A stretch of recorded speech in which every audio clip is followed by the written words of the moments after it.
Hello everyone, welcome to study journey with you. Friends, finally वो दिन आ गया है जब हम अपने ईवीएस का सिलेबस कंप्लीट करने जा रहे हैं।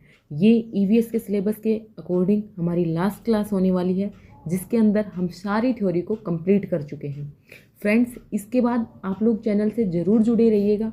अभी हम जो traffic and road safety awareness वाला जो टॉपिक जुड़ा है उसको भी फटाफट से 2-3 दिन में कवर कर लेंगे। और आप सभी लोगों ने देखा होगा कि जो मेरे नोट्स हैं वो आपको हैंड रिटन नोट्स से मैंने आप लोगों को करवाया है, और जो ये नोट्स हैं ये काफ़ी सोर्सेज को इकट्ठा करने के बाद बनाए गए हैं। फ्रेंड्स, वीडियो में आगे बढ़ने से पहले मैं आपको एक इन्फॉर्मेशन दे देती हूँ। यहाँ स्क्रीन पर आपको एक नंबर दिखाई देगा, उस नंबर पर आप लोग जा कर के पेड पीडीएफ ले सकते हैं। मेरे बहुत सी फ्रेंड्स थे जो बोल रहे थे कि उन्हें सिर्फ पीडीएफ चाहिए, चाहे आप कैसे भी दें, उन्हें सिर्फ पीडीएफ चाहिए थी। तो जो पीडीएफ है उसकी सारी जानकारी आप लोग इस नंबर पर व्हाट्सएप करके ले सकते हैं। तो चलिए फ्रेंड्स, स्टार्ट करते हैं। और हाँ फ्रेंड्स, ईवीएस की आप लोगों को कंप्लीट नोट्स आज ही मिल जाएंगे, जबकि जो बाकी और जो रोड सेफ्टी है उसके आपको आने वाले 2-3 दिन में मिल जाएंगे। Impact of energy usages on environment, जो हम एनर्जी यूज करते हैं उसके इम्पैक्ट, उसके प्रभाव एनवायरनमेंट पे क्या पड़ते हैं, ये यूनिट हमारे सिलेबस में जोड़ी गई है, जिसके अंदर हमारे टॉपिक्स कौन कौन से कवर करने हैं वो देखिए। Global warming, greenhouse effect, depletion of ozone layer, acid rain, eco friendly material, concept of green buildings, concept of carbon credit और कार्बन फुटप्रिंट्स। छोटी सी यूनिट है जिसके अंदर से global warming and greenhouse effect, जब मैंने आप लोगों को डिफोरेस्टेशन पढ़ाया था तो वहाँ पे हम इसको पढ़ चुके हैं, ग्लोबल वार्मिंग और ग्रीन हाउस इफेक्ट को, तो आप लोग वहाँ से कवर कर चुके होंगे। अब देखिए फ्रेंड्स, अब जो नेक्स्ट टॉपिक हम इसमें करने वाले हैं वो करने वाले हैं डिप्लेशन ऑफ ओजोन लेयर, कि जो ओजोन लेयर का जो डिप्लेशन हो रहा है, धीरे धीरे उसका क्षय हो रहा है, वो क्यों हो रहा है। देखिए, सबसे पहले डिप्लेशन ऑफ ओजोन लेयर को समझने से पहले हमें पता होना चाहिए कि हमारा जो एनवायरनमेंट होता है, सॉरी जो एटमॉस्फेयर होता है, उस एटमॉस्फेयर के अंदर कुछ जो परतें होती हैं वो कौन कौन सी होती हैं, कौन कौन सी मंडल होते हैं। Troposphere, stratosphere, mesosphere, thermosphere and exosphere. Hindi में बोलते हैं क्षोभ मंडल, समताप मंडल, मध्य मंडल, आयन मंडल और बाह्य मंडल। तो ये 5 जो मंडल होते हैं, ठीक है। तो इनके अंदर सबसे पहले तो हमें पता होना चाहिए कि जो ओजोन लेयर होती है, सबसे नीचे वाला कौन सा होता है, ट्रोपोस्फेयर, और सबसे बाहर कौन सा होता है, एक्सोस्फेयर। लेकिन जो हमारी ओजोन लेयर है वो कहाँ लाई करती होती है, स्ट्रेटोस्फेयर में, समताप मंडल में। जो हमारी ओजोन लेयर है वो कहाँ लाई करेगी, स्ट्रेटोस्फेयर में। तो यहीं से आपके पास सीधा क्वेश्चन बन जाता है कि जो ओजोन लेयर है वो कौन से मंडल में लाई करती है, कौन से मंडल में लाई करती है, स्ट्रेटोस्फेयर में, समताप मंडल में। क्लियर। अब देखिए फ्रेंड्स, जो ओजोन लेयर होती है वो होती क्या है। तो आप लोगों ने ऑक्सीजन का नाम जरूर सुना होगा। जब ऑक्सीजन डाई एटॉमिक होती है, 2 अणुओं से बनती है, तो वो क्या बन जाती है, ऑक्सीजन गैस बन जाती है। लेकिन जब वो क्या हो जाती है, ट्राई एटॉमिक बन जाती है, O3 हो जाता है, तो वो क्या बन जाती है, ओजोन बन जाती है। इस O2 को तो ऑक्सीजन बोलते हैं, इस O3 को जब ट्राई एटॉमिक हो जाती है तब उसको क्या बोलते हैं, ओजोन बोलते हैं। तो अब देखिए, ओजोन लेयर क्या होती है। वायुमंडल के समताप मंडल में ऑक्सीजन के 3 परमाणु वाले अणु पाए जाते हैं, और यही मिल करके क्या बनाते हैं, ओजोन लेयर बनाते हैं। यही अणु एक परत बनाते हैं जिसको ओजोन लेयर कहा जाता है, जो कहाँ पर पाई जाती है, समताप मंडल में पाई जाती है। ये चीज़ें आपको पॉइंट टू पॉइंट ध्यान रखनी है फ्रेंड्स। इसी तरह के क्वेश्चन बनेंगे, आप लोग घबराइए मत, जितना मैंने आपको करवाया है सफिशिएंट करवाया है। ओके। तो O2 ऑक्सीजन बनती है, O3 ओजोन बनती है।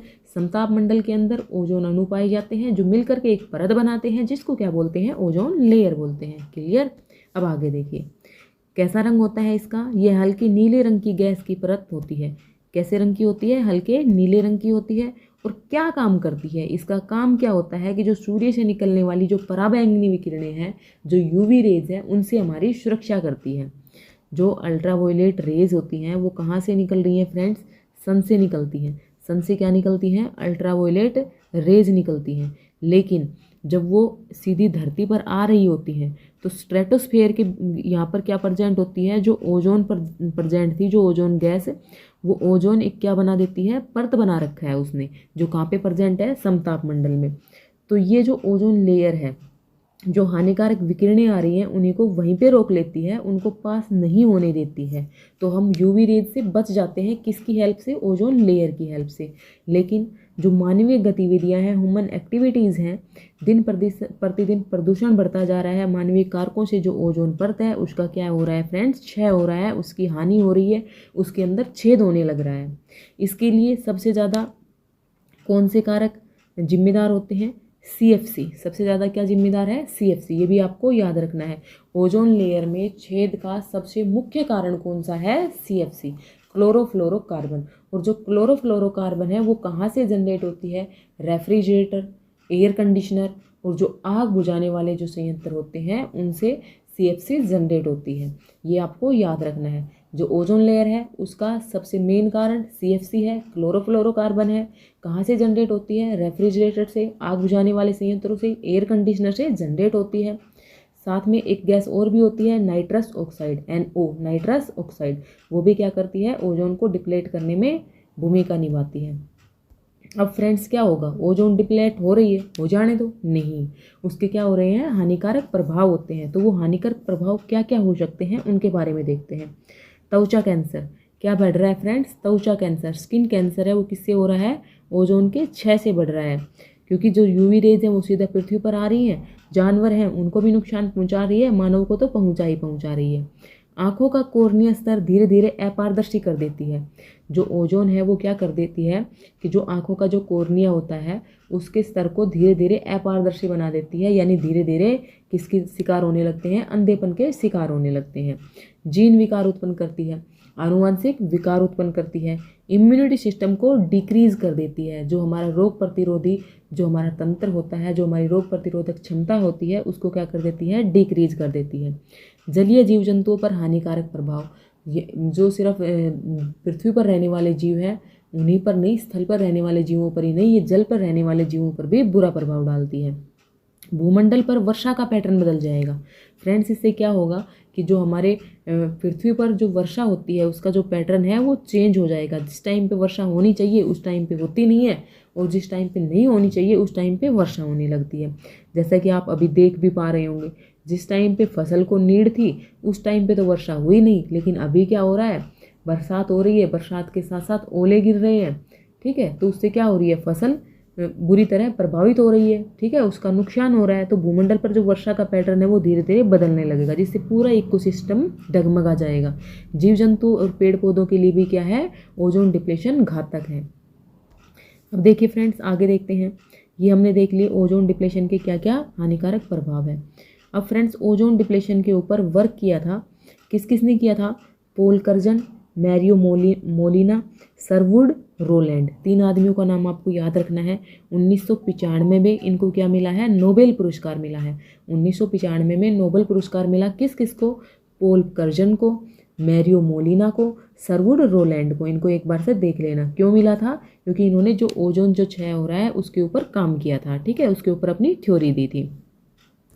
यहाँ से आपके पास क्वेश्चन बन सकता है, यहाँ से क्वेश्चन बन सकता है कि विश्व ओजोन दिवस कब मनाया जाता है? 16 सितंबर को विश्व ओजोन दिवस मनाया जाता है, जिसकी शुरुआत कितने से हुई है? 1995 से हुई है।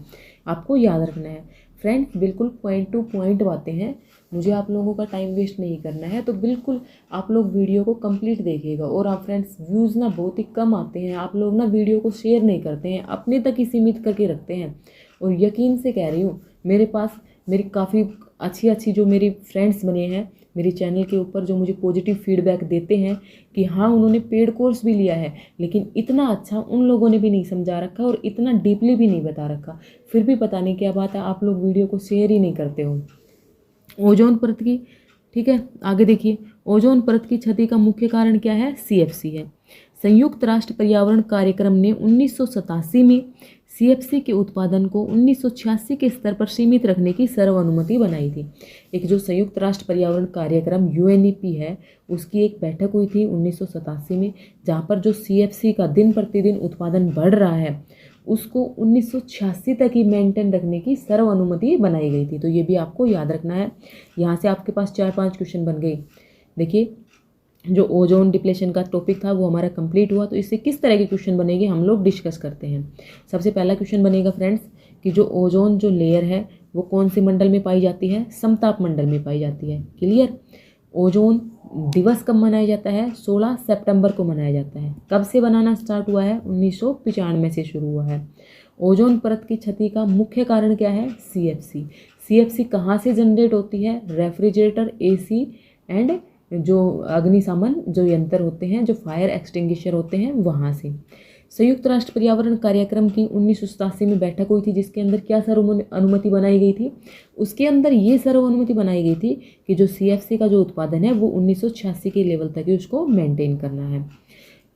ओजोन के क्षेत्र में कार्य करने के लिए जो नोबेल पुरस्कार है वो किनको दिया गया है? पोल Curzon, Mario Molina, Sherwood Rowland को। कब दिया गया है? 1995 में दिया गया है। तो आप लोग बोलते हैं ना क्वेश्चन इसी तरह से बनेंगे। ओके, नेक्स्ट देखिए एसिड रेन। नेक्स्ट टॉपिक आ जाता है एसिड रेन, अम्लीय वर्षा। फ्रेंड्स, मैंने आपको पहले भी बताया है कि पृथ्वी के वायुमंडल में SO2, NO2 जैसी हानिकारक गैसें प्रेजेंट होती हैं ड्यू टू पोल्यूशन। ठीक है, वहाँ पे क्या करते हैं कि वो क्या बना देती हैं? नाइट्रिक अम्ल और सल्फ्यूरिक अम्ल बनाते हैं। एनवायरनमेंट में जाने के बाद वो नाइट्रिक अम्ल और सल्फ्यूरिक अम्ल बनाते हैं, और जब वर्षा होती है तो वर्षा के साथ जल के साथ लिपट करके ये कहाँ आ जाती हैं? धरती पर आ जाती हैं, और इसी को क्या कहते हैं? अम्लीय वर्षा कहते हैं। अम्लीय वर्षा के परिणाम क्या होते हैं फ्रेंड्स? इसके जो दुष्परिणाम होते हैं, जलीय प्राणियों की मृत्यु। जो जलीय प्राणी हैं उनकी क्या हो जाती है? मृत्यु हो जाती है। जलीय प्राणियों की मृत्यु होने लगती है। कैंसर जैसी बीमारियां होने लगती हैं। खेतों एंड पेड़ पौधों का नष्ट होना। आगरा का ताजमहल है, उसकी जो ब्यूटी है वो इफेक्ट हो रही है किससे? अम्लीय वर्षा से। साथ में फ्रेंड्स ये मत सोचिए कि सिर्फ आगरा का जो ताजमहल है वहाँ पर ही इफेक्ट हो रहा है। मैंने आपको पहले भी वीडियोज़ में डिस्कस किया है कि जो पेंट वगैरह होते हैं, जो घरों पर हम रंग रोगन करवाते हैं, वो धीरे धीरे पीले पड़ने लग जाते हैं अम्लीय वर्षा के कारण। उनका जो टाइम ड्यूरेशन है, उनकी जो लाइफ है जितनी होनी चाहिए वो उससे घटती आ रही है। ओके, तो ये क्या होते हैं? अम्लीय वर्षा के नुकसान होते हैं, क्योंकि जब जो अम्लीय वर्षा है वो जो हमारे वाटर जो बॉडीज़ हैं उनके अंदर जाएगी, जो पानी के सोर्स हैं उनके अंदर जाएगी, तो वहाँ पर वो क्या करेगी? जो उसके अंदर जलीय जीव रहते हैं उनको क्या कर देगी? नुकसान पहुँचाएगी। मिट्टी की उर्वरता में क्या होगी? कमी होगी। जो सोल पोल्यूशन वाला टॉपिक हमने पढ़ा था वहाँ भी हमने देखा था कि जो मिट्टी की जो तांबा एंड सीसा जैसे जो घातक तत्व होते हैं वो पानी में मिल जाते हैं अम्लीय वर्षा के कारण, तो वो भी क्या करते हैं? नुकसान पहुंचाते हैं। जर्मनी एंड पश्चिमी यूरोप में जो जंगल नष्ट हो रहे हैं उसका भी एक कारण अम्लीय वर्षा को माना गया है। तो ये कुछ दुष्परिणाम थे जो अम्लीय वर्षा के कारण हो रहे हैं।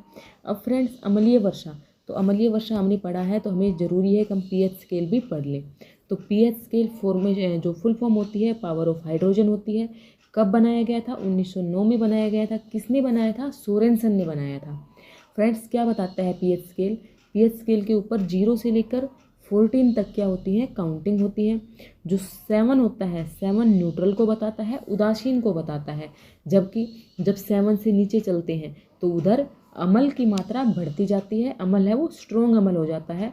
और जब 7 से ऊपर की तरफ बढ़ते हैं तो वो क्या बनने लगता है? क्षार बनने लगता है, क्षार की मात्रा बढ़ने लगती है। जो 0 से 7 है वो अम्ल के शो करती है, एसिड को शो करती है, जबकि जो 7 to 14 जो वैल्यू होती है वो बेस को शो करती है, जबकि 7 है वो अपने आप में न्यूट्रल है। तो ये pH स्केल के बारे में थोड़ी सी इन्फॉर्मेशन थी, इसको भी याद रख लेना। अब फ्रेंड, नेक्स्ट टॉपिक हमारा आ जाता है eco friendly material. Eco friendly material क्या होते हैं? पर्यावरण के अनुकूल सामग्री, जो क्या हो? पर्यावरण के अनुकूल हो।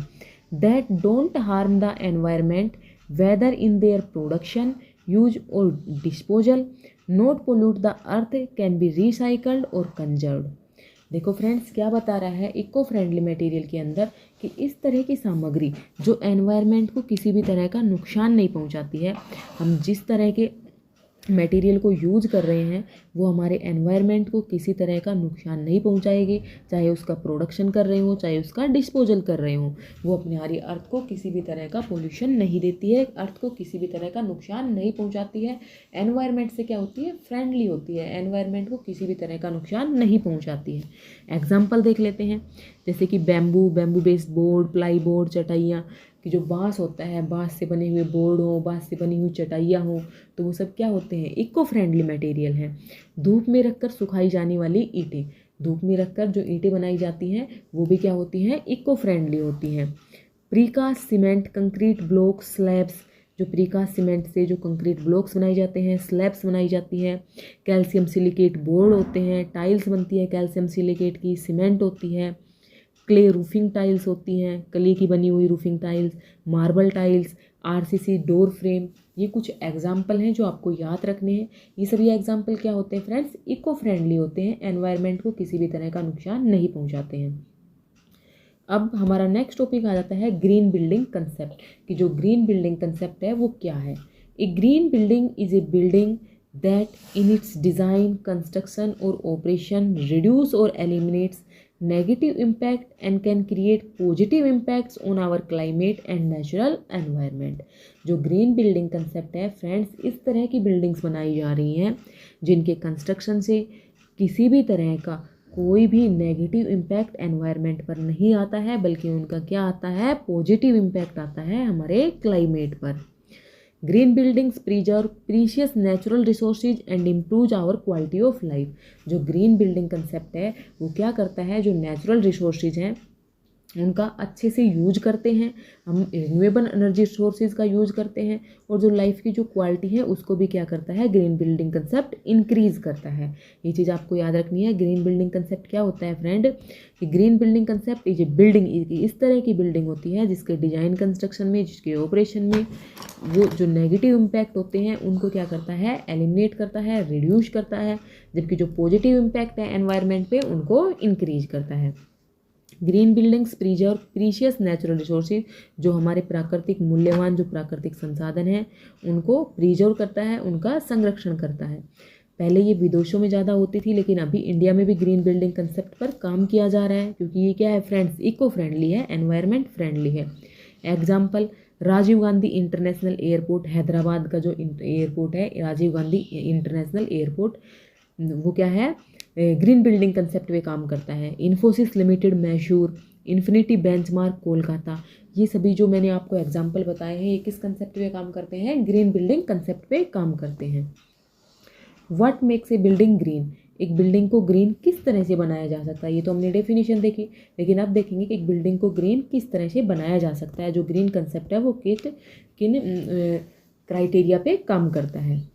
Efficient use of energy, water and other resources, जो एनर्जी है, वाटर है, अदर रिसोर्सेज हैं, नेचुरल रिसोर्सेज हैं, उनका सबका क्या करना, इफ़िशियंट यूज करना, ठीक है। यूज ऑफ रिन्यूएबल एनर्जी, और नेचुरल रिसोर्सेज के साथ साथ हम जरूरी है कि हम कैसे सोर्सेज का प्रयोग करें, रिन्यूएबल एनर्जी रिसोर्सेज का प्रयोग करें। रिन्यूएबल एनर्जी रिसोर्सेज आप लोगों ने देखे थे ना, जो नेचर में दोबारा से क्या हो जाते हैं, रीजनरेट हो जाते हैं, लाइक एज सोलर एनर्जी। जैसे कि जो सोलर एनर्जी है, जो सूर्य की जो ऊर्जा है वो अपने आप क्या हो जाती है, जनरेट हो जाती है, उसको दोबारा से जनरेट नहीं करना पड़ता। जब तक सन रहेगा तब तक क्या रहेगी, सोलर एनर्जी रहेगी। तो वो कैसा सोर्स है, रिन्यूएबल एनर्जी सोर्सेज है। तो उस बिल्डिंग के चारों तरफ, उसके ऑपरेशन में, उसके कंस्ट्रक्शन में किसका यूज किया जाए, सोलर एनर्जी का यूज किया जाए। Use of materials that are non toxic materials का यूज किया जाए।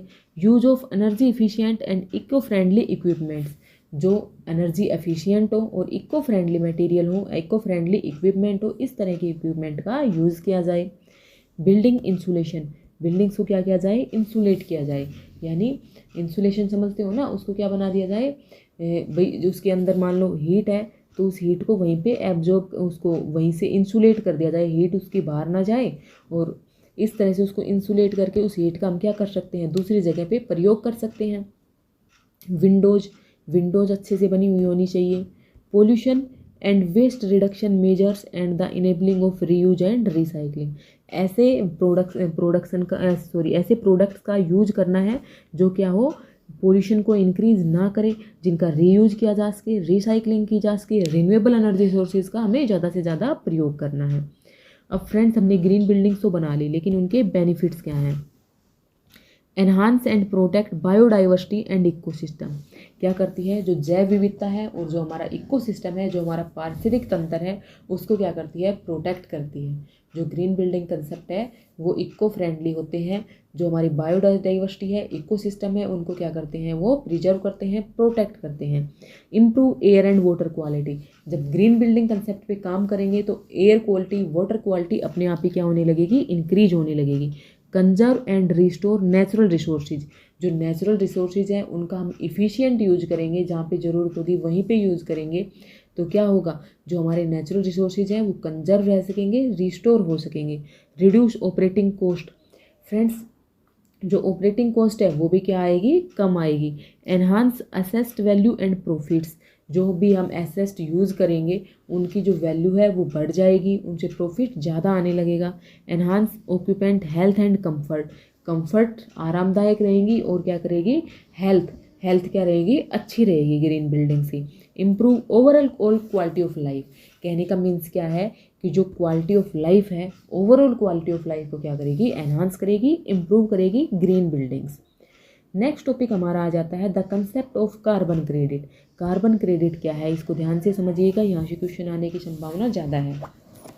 फ्रेंड्स, जो कार्बन क्रेडिट की जो सबसे पहले हमें पता होना चाहिए कि जो कार्बन क्रेडिट की जो शुरुआत है वो कहाँ हुई थी। कार्बन क्रेडिट की शुरुआत क्योटो प्रोटोकॉल से हुई। जो कार्बन क्रेडिट है उसकी शुरुआत कहाँ से हुई, क्योटो प्रोटोकॉल से। और क्योटो प्रोटोकॉल कब हुआ, 1997 में क्योटो जापान में हुआ था। ठीक है, याद रखना है सीसीसी। जो कंसेप्ट ऑफ कार्बन क्रेडिट है, कार्बन क्रेडिट की शुरुआत क्योटो प्रोटोकॉल से हुई है। क्योटो प्रोटोकॉल 1997 में जापान में हुआ था। ठीक है, जिसके क्या क्या उद्देश्य बताए गए कि कार्बन उत्सर्जन में क्या करनी है, कमी करनी है। जिसके अंदर ये डिसाइड किया गया कि जो कार्बन उत्सर्जन है उसके अंदर कमी करनी है, ग्रीन हाउस गैसों में कमी करनी है, वैश्विक तापमान में कमी करनी है। यानी ग्लोबल वार्मिंग में, वैश्विक तापमान ग्लोबल वार्मिंग जो हो रही है उसके अंदर कमी करनी है, ग्रीन हाउस गैसों में कमी करनी है। ग्रीन हाउस गैसें कौन कौन सी मानी गई हैं, CO2, CH4, NO, CFC, HCFC, sulphur hexachlorides, carbon dioxide, methane, nitrous oxide, chlorofluorocarbon, hydrochlorofluorocarbon and sulphur hexachlorides, इनको ग्रीन हाउस गैसें माना गया है। ये सब क्या कर रही है, ग्लोबल वार्मिंग को भी इंक्रीज करती हैं। तो इन सब में कमी की इसे क्योटो प्रोटोकॉल में बात की गई। अब फ्रेंड्स देखिए कार्बन क्रेडिट क्या होता है। एक carbon credit is a tradable certificate. सबसे पहले तो आपको ये याद रखना है ये क्या है, एक ट्रेडेबल सर्टिफिकेट है, एक व्यापार करने का एक सर्टिफिकेट है, ट्रेडेबल सर्टिफिकेट है। और permit representing the right to emit a set amount of CO2 और equivalent amount of a different greenhouse gases. अब समझिए कार्बन क्रेडिट क्या होता है। कार्बन क्रेडिट एक ट्रेडेबल सर्टिफिकेट देता है जिसके अंदर वो परमिट देता है कि कितना कार्बन या कितनी कार्बन डाइऑक्साइड या फिर कितनी ग्रीन हाउस गैसेज, जो ग्रीन हाउस गैसें हैं या फिर कितनी कार्बन डाइऑक्साइड कोई भी जो पर्टिकुलर जो देश है या पर्टिकुलर इंस्टीट्यूशन है वो प्रोड्यूस कर सकता है। 1 carbon credit is equal to 1 ton of CO2। जो 1 कार्बन क्रेडिट है वो किसके इक्वल होता है, 1 टन ऑफ CO2। एक कार्बन क्रेडिट की वैल्यू कितनी होती है, 1 टन ऑफ CO2। याद रखना है आपको यहाँ से। सबसे पहले कार्बन क्रेडिट समझ में आया कि कार्बन क्रेडिट क्या है फ्रेंड्स, एक ट्रेडेबल सर्टिफिकेट है जो किस तरह का परमिट देता है कि हम कितनी जो क्या बोलते हैं उसको, कार्बन है या फिर जो ग्रीन हाउस गैसेज हैं उनको प्रोड्यूस कर सकते हैं। कितनी कार्बन गैसेज को, कितनी कार्बन डाइऑक्साइड को और कितनी ग्रीन हाउस गैसेज को प्रोड्यूस कर सकते हैं, वो क्या होता है, कार्बन क्रेडिट होता है, उसका एक परमिट होता है। तो 1 कार्बन क्रेडिट है वो इक्वल होता है 1 ton of CO2, carbon dioxide के 1 टन के बराबर होता है। एक carbon tax is paid by businesses and industries that produce CO2। और जो इससे ज़्यादा प्रोड्यूस करेगा, कोई भी देश है या कोई भी, एक लिमिट सेट कर दी गई है कार्बन क्रेडिट की। अब उससे ज़्यादा जो भी देश है या कोई भी इंस्टीट्यूशन है वो उससे ज़्यादा जो कार्बन है उसको प्रोड्यूस करेगा तो उसको क्या देना पड़ेगा, एक टैक्स देना पड़ेगा। कंपनियों या देशों को एक निश्चित संख्या में क्रेडिट आवंटित किए जाते हैं और दुनिया भर में उत्सर्जन को संतुलित करने में मदद करने के लिए उनका व्यापार कर सकते हैं। अब फ्रेंड जो कार्बन क्रेडिट है उनकी क्या होने लगी है, ट्रेडिंग होने लगी है। वो ट्रेडिंग देखिए किस तरह से होती है कि मान लो हमारे पास एक कंपनी है एक्स कंपनी, हमारे पास 2 कंपनियां हैं, एक एक्स कंपनी है और एक वाई कंपनी है। एक्स कंपनी है उसको जितना कार्बन क्रेडिट उसको दिया गया था, मान लो यहाँ तक का लेवल दिया गया था कि यहाँ तक ये दोनों प्रोड्यूस कर सकती हैं। अब भाई एक्स कंपनी ने क्या किया कि अपने प्रोडक्शन को उसने क्या कर दिया, कार्बन प्रोडक्शन को डिक्रीज़ कर दिया। जो कार्बन डाइऑक्साइड का जो प्रोडक्शन था उसको डिक्रीज़ करके उसने सिर्फ यहाँ तक ही उसने प्रोड्यूस किया। लेकिन जो वाई है, वाई ने क्या किया, उससे ज़्यादा का प्रोडक्शन किया। ठीक है, तो अब ये क्या करेगी, इसको ज़्यादा कार्बन प्रोड्यूस कर रही है ना, तो ये इससे कार्बन क्रेडिट ले सकती है, ये अपने कार्बन क्रेडिट इसको क्या कर देगा, सेल कर देगा। तो इस तरह से कार्बन क्रेडिट का क्या होता है, व्यापार होता है। आई होप आप लोगों को समझ में आया होगा। कार्बन क्रेडिट क्या होता है, कार्बन क्रेडिट एक परमिट होता है, ठीक है, जो क्या अलाउ करता है कि भाई हम कितनी मात्रा कार्बन डाइऑक्साइड या उसके इक्विवेलेंट ग्रीन हाउस गैसेज की प्रोड्यूस कर सकते हैं, उसकी परमिट देता है। एक कार्बन क्रेडिट किसके इक्वल होता है, 1 टन ऑफ CO2 के इक्वल होता है। और जो कार्बन क्रेडिट है उसकी ट्रेडिंग भी की जा रही है, भाई जो उसको ज़्यादा अमाउंट में नहीं कर पाते वो उसको दूसरों को क्या कर देते हैं, उसको सेल कर देते हैं अच्छे खासे दामों पर।